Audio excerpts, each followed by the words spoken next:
and welcome to The Executive Appeal, a show that convenes the world's most powerful and successful leaders to share mentoring and career advancement advice to help you successfully transition into senior level executive positions. I'm your host, Alex Tremble, award-winning speaker, author, and leadership expert with over a decade of experience coaching and advising some of our nation's most senior level government leaders. So if you're ready to reach your goals, let's get started. Hey, welcome, you ambitious leaders, to another power-packed episode of the Executive Appeal Podcast. I am your host, Alex Tremble, and I am thrilled to have you join us today. This is the podcast where we go beyond the ordinary, moving past the cliches of just work hard to actually uncover the secrets of success at the executive level. And as you already know, I'm not just your very handsome and very funny and good looking and all those things host. I'm also international speaker and executive coach. So if you are seeking an engaging and motivational speaker for your next event, look no further. I've had the privilege of addressing audiences around the world, sharing insights that go beyond the surface and leave a long-lasting impact. So whether it's developing meaningful relationships with your teams, your mentors, your clients, your fellow executives, or other stakeholders, or if your focus is on providing your audience with the strategies required to achieve exceptional results in the face of life's complex challenges, I've got you covered. Look, don't miss out on your opportunity to elevate your team and stakeholders' potential.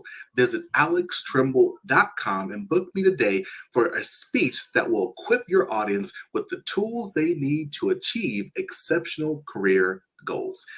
Let's make your next event unforgettable together. And now, with no further ado, can I say today is a good day? See, today we have the amazing Miss Claire Milligan. And as the CEO of Aimably, Claire helps business leaders capture opportunities from their relationships with AWS, Accenture, Google Cloud, with extensive experience scaling B2B technology companies. They've built here at Aimably, or there at Aimably, has built to help their scaling leaders leverage cloud cost insights to accelerate their growth of their business.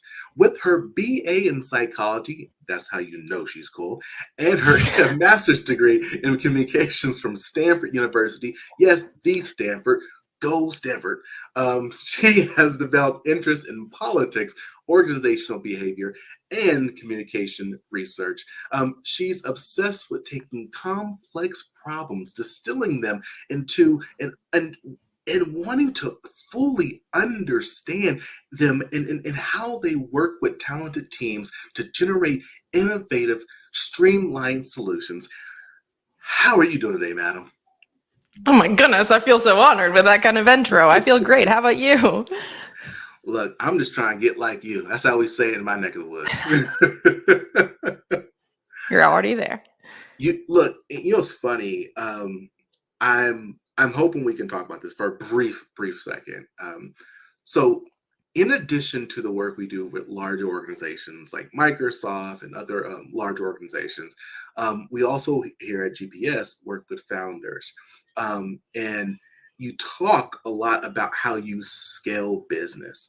And for all of our audience members who find themselves in that space right now, who find themselves as a leader of an organization who is growing and working to get to that next level, what is the number one bit of advice that you would have for them? Like, hey, look, they already have an established business. Yes, they're quote unquote successful, but what is it that takes them to that next level? Yeah. So just to give you some understanding and perspective on this, my co-founder and I at our previous company started out when the company only had about 20 people.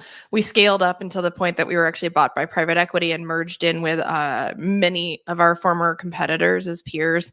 And when I left that business, I was and in the executive team, and we were about 800 employees. And then my co-founder and I came over, and we're now 3. So the various structures and phases of life in terms of starting businesses young and getting them larger is something that we're deeply familiar with and passionate about. But to answer your question, I think if there's the silver bullet of anything when it comes to your next level scale is to start questioning everything. Anything that is the way we do things, anything that's standard operating procedure, at some point, it's like clothes that you grow out of when you're like between 7 and 8 years old, right? And that doesn't make what you did before bad. It makes it appropriate for when you were 7 years old and not when you were 8 years old. So just questioning everything is the way to go. I love this. I love your answer. This is hard though. There's Yeah. a Jordan. I'm gonna say his name. People may not like it, but whatever. Jordan Peterson. I read one of his books. I think it's the first book, and he talked about um, one of the reasons why people don't change is they're afraid that if they learn information, that means that they were wrong, and so there's a Yeah. wanting desire to stay in the minds that you are. And so he says, I put it in my book. The quote is, "Don't let who you are stop you from being who you could be." And it's all about that being willing to assume that things could be different. Like how do you keep yourself from falling into that place where it's comfortable and, oh, this is the world, and operating like that? Yeah, the best piece of advice I got was from a small business owner friend of mine. She has a retail store in Albuquerque. And I said, to her, it's very important to be a good business leader. And that involves like hiring practices that involves like good pay and community involvement and all of that.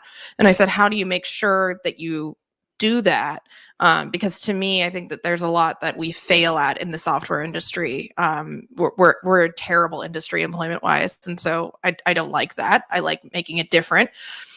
And she said, you can't make any decision from the standpoint of I am a good business or we are a good business or we have integrity as statements of fact, because those statements of fact can be false by mistake. And so you have to say we are getting better. Every day we make a better decision. We're always improving, and that's our value, so that we can look back and say, hey, look how far we've come, rather than we were crappy back there and now we're good. Oh wait, now we look back and now we weren't good.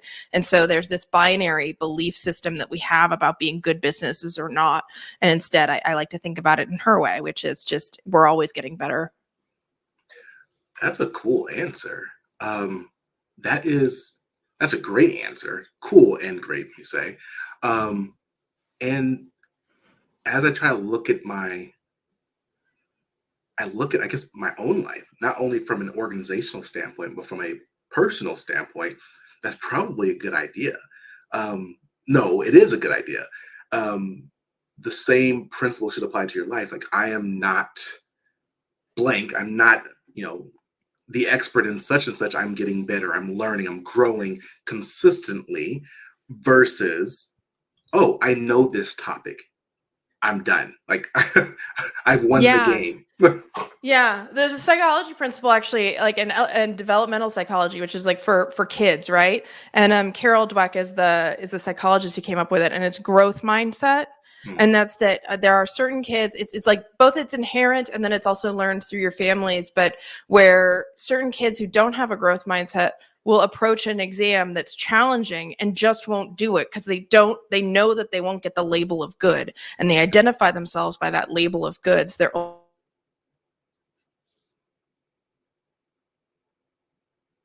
the growth mindset, derives joy from learning and expanding.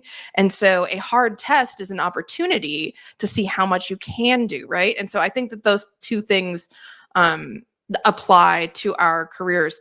That being said, though, when you're a new founder and for me in the software industry, looking like I do, not being a man, like for you, like, because you're Black and whatever, sometimes when we say I'm always learning and I'm always growing, that allows people to take the rug out from under us. And so I think that it is, I don't want to say that it's always appropriate. Sometimes you just have to stand up and say, look, I do know these things. But you do that in service of always growing and evolving your business. Again, you keep making great points. Because on one side, you talked about, my initial reaction actually was, okay, well, they get to pull the rug from underneath you.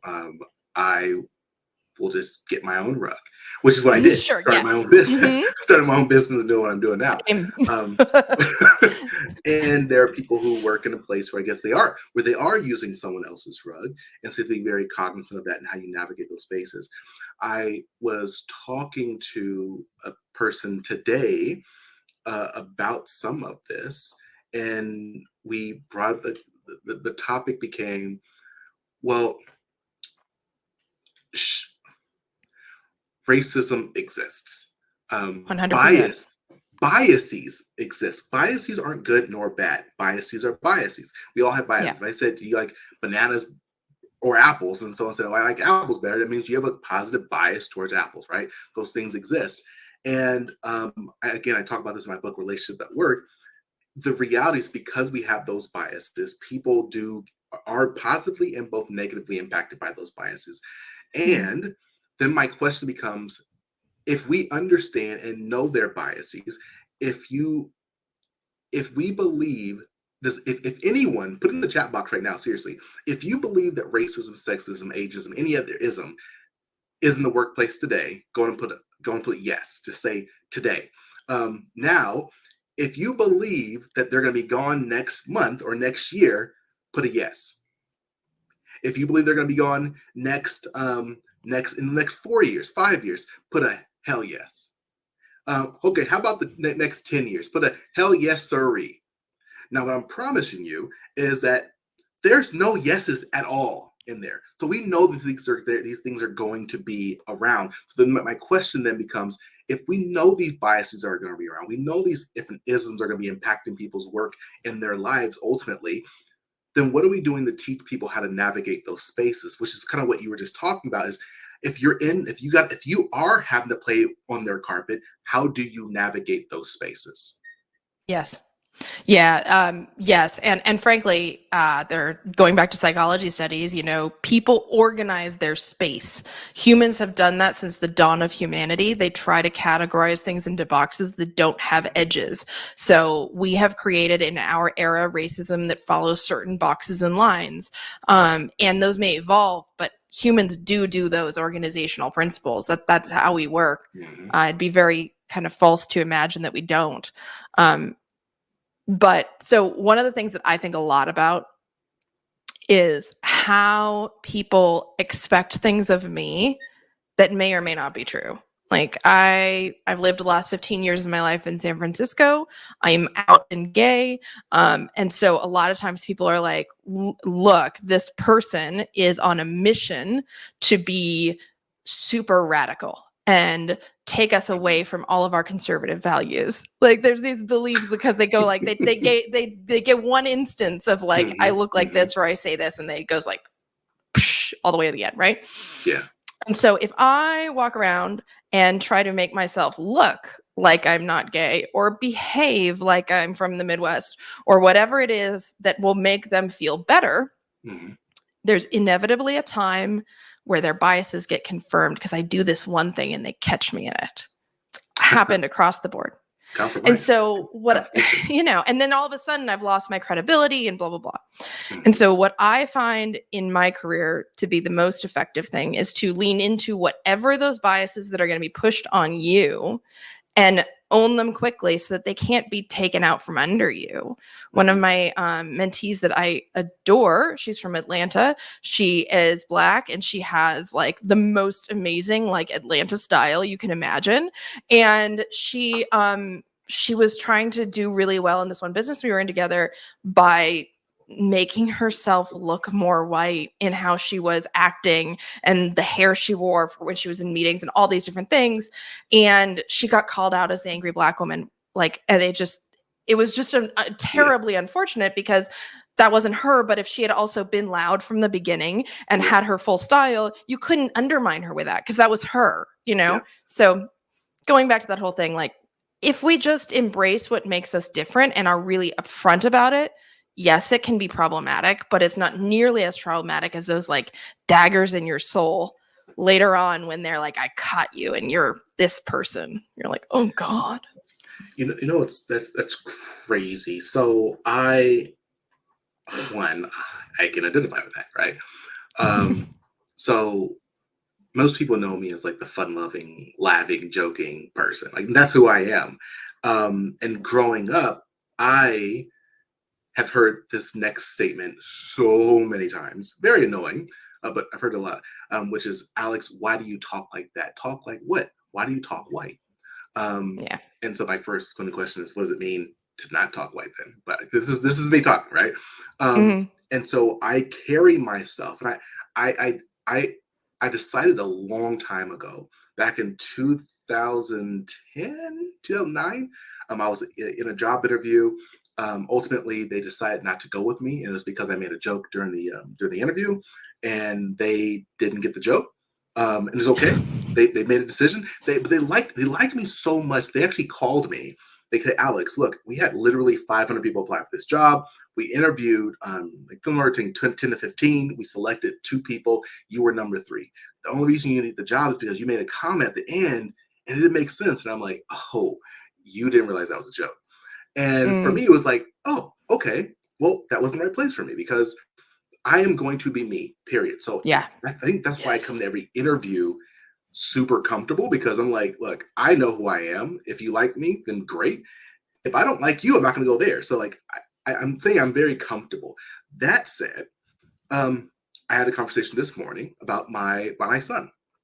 He is half black, half Asian. My wife's Burmese, and the question became, well, even if we raise him to say, hey, you are half black, you are half Asian, um, this is who you are. Here's both your cultures and so on and so forth. Mhm.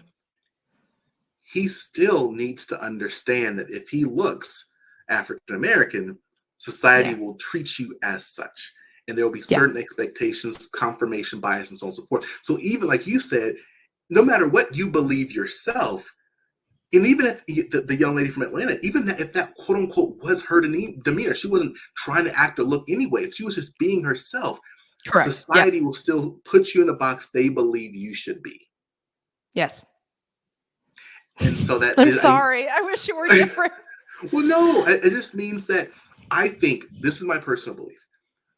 With all that being said, for those individuals wanting to be successful, because this is a leadership podcast, like how to be successful and reach your goals. I am not saying for anyone to conform to anything. What Mhm. I am saying is be prepared. If Yeah. you know that society is going to look at you a particular way, just know it. You can decide to put up guards. You can decide to go with it, to push against it, whatever it is. But be aware of it and then be intentional versus going into something blind and being blindsided. Because I can't raise my kid to act like racism and biases don't exist, because one day he's gonna walk outside and he's gonna get followed or something crazy, and he's like, "Whoa, what does that mean?" And he's gonna be hurt Mhm. versus saying, hey, this is the world we live in, right? Age appropriate, but this is the world we Yep. live in. This is how we navigate these spaces. Yep. No, I agree. And being authentic is super important because everybody can tell when you've got the guard up and what have you. But at the same time, being prepared for all the permutations and combinations of what can happen, um, it's a fact of life. Goodness gracious. We took a whole Yeah, left we sure turn. did.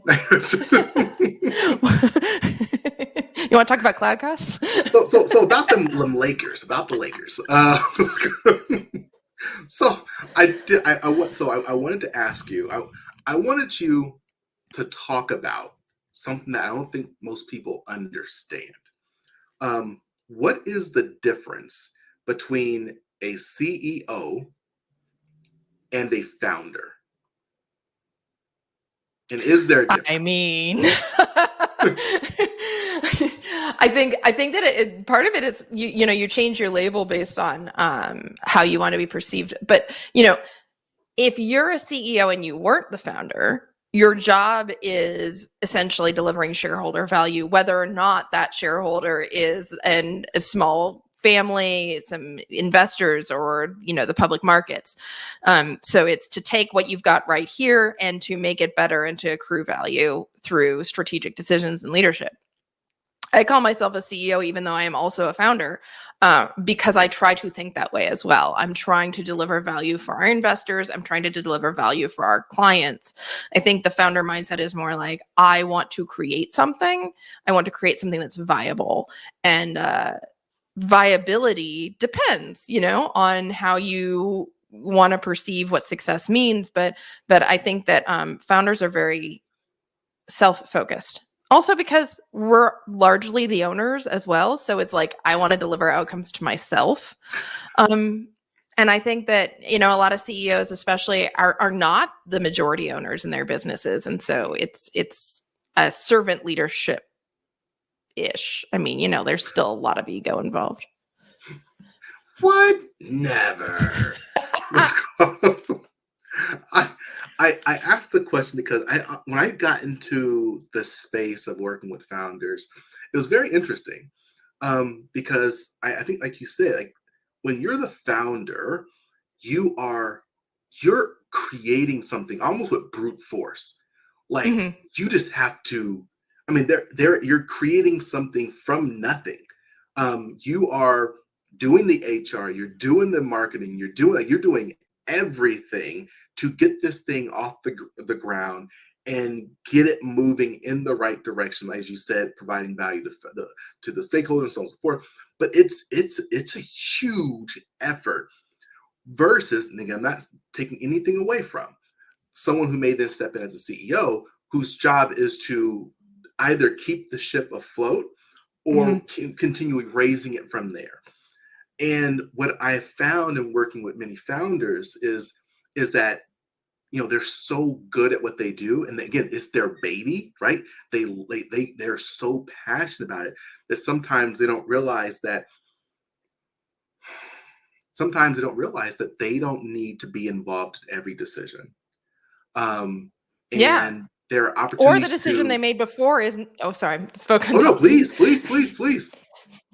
Go on, founder. I was just gonna say, like, that the decision they made before that they think is like the secret sauce to their business is now no longer, right? Yeah. And it takes a lot to question that as a founder, because they're just like gripping onto these moments of success out of the vacuum that was no business before. So I'm going to ask you, so you've done this already multiple times. You've taken businesses and grown it substantially, sold it, went and started a new business and growing it substantially. What is the advice that you would provide to other founders out there, people who are hoping to grow their business and ultimately sell it one day possibly? So I'm in a really interesting position to answer that question because, as I mentioned in the top of the podcast, I had the privilege of having the company that I was working for be bought by a private equity firm, and we were rolled together to create a larger business of former competitors. There were about 8 of us that were former competitors, and we were all brought together. And we were all started around the same time, and we all knew of each other too. So this was like super weird. We had to turn on a dime from like, I hate you, let me tell you what's terrible about this other business, to, oh yeah, now we're best friends and we're all working together. Let me divert you lead over to this other one that's better for you. So it's totally weird. But what we discovered was that the secret sauce of each of these businesses was quite unique, and everyone believed that it was the reason for their success and the others didn't have it. And yet they were viable and successful businesses, each on their own terms. So like the one I came from, we were like, you have to have the best product experience. If you don't have the best product experience, you can't possibly be successful. And another company that we came in with, they had all sales dominance. Like they were out there doing selling, the product, not that cool. And so, but yet they were also successful. So it's kind of like, what is the key? What takes you to the next level? It's committing. It's taking a strategy, committing, and re-questioning how to make that strategy successful over and over again. Yeah. But it's not necessarily those specific beliefs. It's more like the ethos of your business than like the fact that we do green buttons, which sometimes founders care about. I want to take this somewhere else.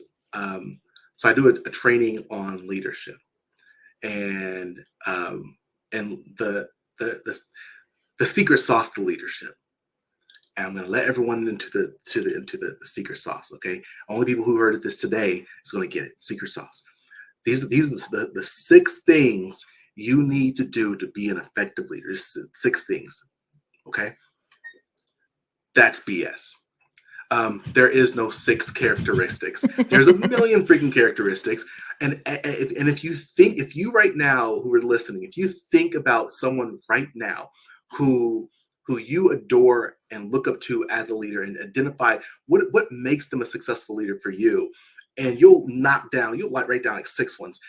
The next person next door to you is going to think about someone else, and they're going to say they're just as great, and they're going to knock down 6 different characteristics. So there is no quote unquote secret sauce in the characteristics, but it is about doing whatever those characteristics are, doing them really well, like leaning into them.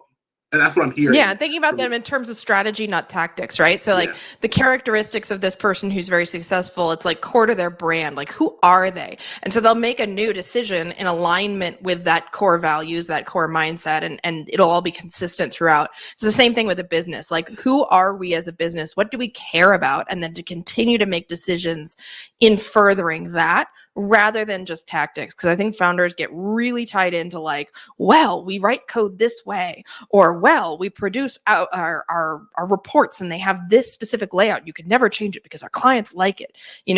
That's not what I'm talking about. I'm talking about like our value here is that we're consultative and we always add X to the engagements, and allow that to evolve. So you've been in a very precarious situation. I say this, but you may say it was not precarious at all. You were in an organization, had multiple organizations merge at the same time, which means multiple cultures merging at the same time. Oh, yes. Yeah. So many organizations who go through something like this, teams merging, organizations merging, divisions merging, divestitures and so on and so forth, they're dealing with, 1, 2 cultures blending together, and you have multiples. What was that like, and how did you end up moving forward successfully? The one mistake we made was, I think, to spend too much time separated after we merged. And that's because we wanted to, for a long time, maintain each product's brand positioning so that clients got a sense that they were choosing, even though they were always buying from us. The parallel we used would be, I walk into a shoe store and I pick from a wall of shoes, and little do you know, we're manufacturing all the shoes. And in order to do so, we maintained our individual identities and failed to grasp what it meant to create our own identity. And if you asked me at the time, I thought we were merging up. I would have described it as such, but looking back on it, it was not that. And so I think that ultimately you have to acknowledge that a larger company formed out of smaller companies, no matter who acquires who, because everybody still loves to say, oh, but we bought you, our culture wins. Guess what? It doesn't work that way. You have to say, like, what is our new brand? What is our new company? What was the thesis that brought us all together? Yeah. And kind of from a top-down perspective, say, this is it, guys. And also that allows people to join in or join out. Like, if you don't agree with this new direction and this new model and our values and our beliefs and how we behave and how we do, like, you have to come into the office now that we have this new business. I'm not advocating for that direction, but if that's your direction, then it allows people to say, I'm on the boat or I'm not. And unfortunately, what I think can happen if you don't do that is then you have people that are creating inertia in their geographical locations and their brand locations to have it stay the same. And, like, it takes a lot to turn the ship anyway, that if you create pockets or opportunities for people to drag inertia the other way, it's a whole lot more work to do. There are so many, generally speaking, I am a huge fan of the collaborative approach in regards to, making those types of making certain decisions, so you have buy-in and everyone says, oh, this is what we came up with, and I think that is absolutely important, especially for the staff, the stakeholders, so on and so forth. And there are absolutely times when leadership just has to say, this is what it is. There's an organization that I'm talking with right now, hopefully we'll be working with, large Fortune 500 company. There's a lot of talk in the world in regards to whether DEI is good or bad, right? Yeah. It's become very polarizing, very political, and so on and so forth. Isn't it exciting when your identity is political? Sorry.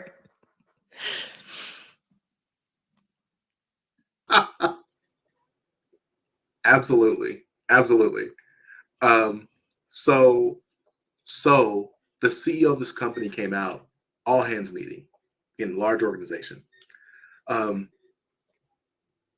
We believe that everyone should be treated fairly, period. If that's not what you want to believe in, it's okay. Nice. But Okay. this is what we believe in. Mm-hmm.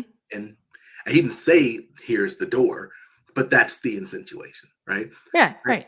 I think leaders do have to put down the gauntlet at some point on certain key issues to say no or yes, whatever it is. This is where we stand. This is what we support. This is what we believe in. We have to, even if you feel scared. I always tell people, like, courage. You don't need courage to do something that you know you're going to win at. You need courage when you're nervous, when you're afraid, when you're not sure how things are going to work out. You're doing it because it's the right thing to do. That's courage. Leaders have to be able to exhibit that courage and putting themselves out there for certain issues.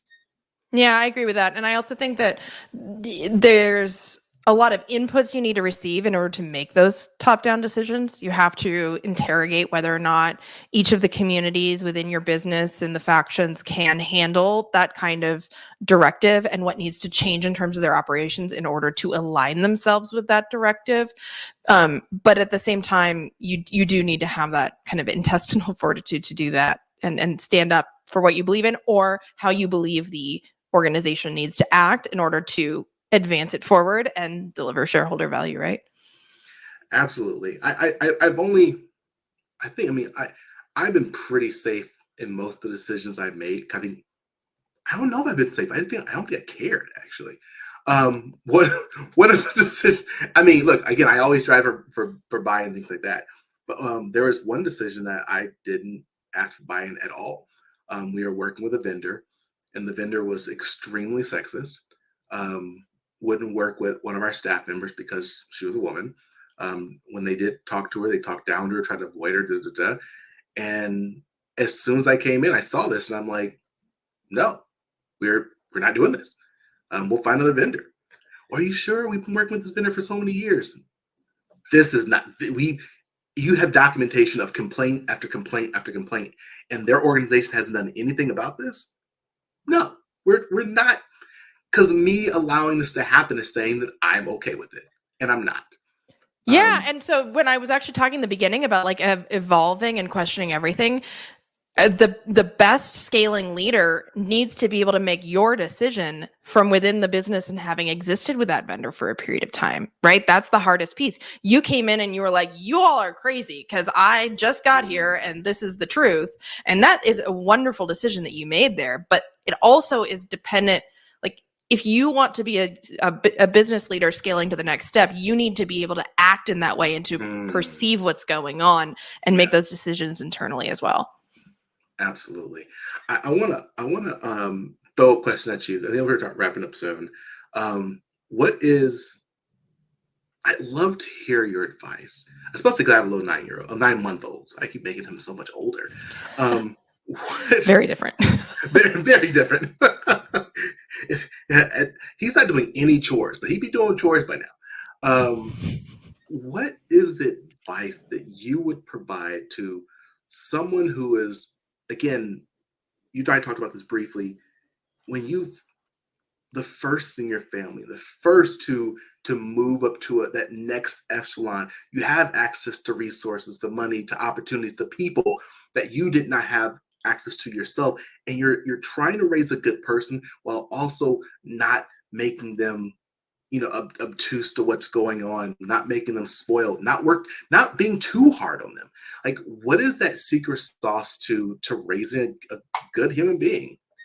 Yeah, I just want to be totally upfront first in my answer to this, and I did come from privilege as in a family, so I am raising my kids a little bit more in line with how I was raised, but I also think that I have perspective on that because we learn to make purchase decisions based on value, not whether or not we could afford it, and things like that.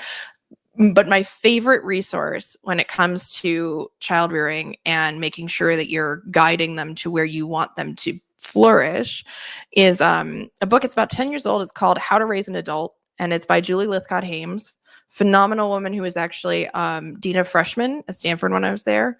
She just ran for Congress in the Menlo Park area. She did not win. I'm mad about that.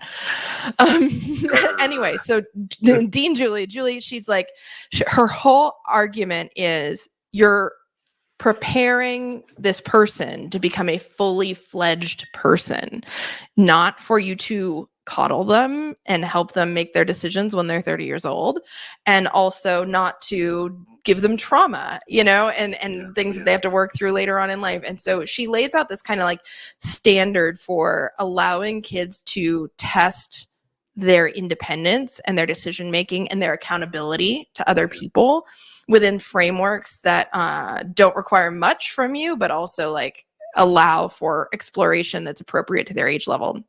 So I love that book. And then the final bit that I really love about it is they have to see you as a fully fledged adult too. This whole like mommy martyr thing, or like I sleep with my child in my bed every night and they're 6 years old. God love you. If that makes you happy, that's great. But they don't see you as anybody other than their mother or their father in that moment. And so they have to understand like that you are a person to aspire to be like, and that you're a person that's of value, that's, and you have your own interests. So love Dean Julie. I'm going to read that book. And two, I'm actually one last question at you now that you shared that. There's a cycle, right? And I think it's in the I first read about it. I mean, I knew about it before, but it's also in is it Think and Grow Rich? Possibly Think and Grow Rich, or The Millionaire Next Door, one of the two. They talk about how a family becomes, family starts wherever they start, lower class. They work their way up hard over generations. Ultimately, they break through. They become super successful. They make a lot of money, and then they don't want their kids to have to work as hard as what they worked. So then they provide, a much easier lifestyle for their kid. Their kid then doesn't necessarily understand the value of money as much, whatever. It's at the same degree as the parent, and maybe not that generation, but the following generation. Basically, it circles back around to now they kind of start all over. I'm assuming the book you're talking about gives advice to break that pattern. What's one thing that you think, because your parents, you said you came from means, and you're an entrepreneur, you're out here growing, building stuff. What do you think they did that helped you be this person you are right now? I don't know so much if this book touches on it, but one of the interesting things to know about me is that back generations, it's true. We came from nothing. We were all immigrants straight to California. And on both sides of the family, we were in banking, which is really interesting. My parents were introduced by their parents who knew each other from the California Bankers Association. So that's how nerdy we are. But I think what that's really important to understand is that when you have a business that's so tied into the community, like my dad's job was to know every single farmer in Ventura County, California, and know where their business was headed, whether they were reliable or not, to get the right loan, to create a better business community across the board based on the ability to loan out money, right? That sense of what role do we play in our community is something that I think that as families rise in wealth, they forget that that's a question they have to start asking themselves. Because when you are the financial driver, when you have these employees in your community, that what their experience in your work site has a lot to do with what life is like in that city, in that town, in that community. So when you when you have means, I think it's incredibly important to instill in your children from a very young age their role in the community, the family's role in the community, and that there is an expectation that you give back in some form. It's through employment, through philanthropy, through involvement, whatever it is, but you have an outsized responsibility to continue to make that community a better place. I love that. I love it so much. And you got me thinking now so my wife and I do a lot of donating and like homelessness, like food and support and things like that. I think a lot of people think when you say community, you think big C community, like, because this is the international world. A lot of people work and live all across the world. This business I work right now, they're super proud to have locations. They have like 240, 50 employees. They have locations like 45 different countries around the world. And if are they quote unquote employing people within their community or the world? And even if this is the world, like, are you doing something back for your quote unquote, your community? This is all really interesting. You and I have to keep talking about this. I know we do. If y'all want to have her on, Leanne, please put in the chat box and we'll make sure we have her on because we can talk. If y'all don't like her, then there's the door. Email. Then there's I don't the door. like you. See, no, I was gonna do there's the door speech. Oh, I'm sorry. Hey, freaking Claire, you're amazing. Thank you so much for being on today. Oh my God. Hey, we got to wrap up. I know you got some super important business stuff to do. The floor is yours. Anything you have to share with the audience as we begin to wrap up? Okay. If your business runs on the cloud, meaning if you have anything running on Amazon Web Services, Microsoft Azure, Google Cloud, and somebody in your business is telling you, oh my God, it's so expensive and there's absolutely nothing to do about it, but you're also really needing to save money, I'm the person to call. I will help you out. Even if you don't even sign an agreement with us, I will be happy to explain to you how it works. It's crazy. It's like rent instead of owning things. And it's like you left your water on and all of a sudden you're clocking up these massive bills for no good reason. So give me a call, send me an email, and I will be happy to help you out. Lastly, how do they contact you? Claire, Claire, at aimably.com, which is AIMABLY. You can also find me on a lot of social sites with the handle Claire Designs or on LinkedIn just as me. Awesome sauce. So everyone, I know you love today's conversation. This is why I love these organic conversations, because we never know where we're going to go. But I know we covered some really great stuff. So if you found anything of value today, don't let it sit to yourself. Don't let it just be with you. Find someone else to share it with. Don't just look back, reach back, bring someone else to the table. All you got to do is click that like button, subscribe, comment. All the engagement that you do with this show allows more and more people to be touched and their lives be improved by the content and the people that come on this show. So please don't look back, just reach back. As always, look, I would if you enjoyed this, you'll enjoy having me at your event. Bring me in. Let's have a conversation. I'd love to be able to inspire your team, your stakeholders. Visit alextremble.com. As always, I encourage you, stay strong, stay positive, and definitely stay moving. See ya.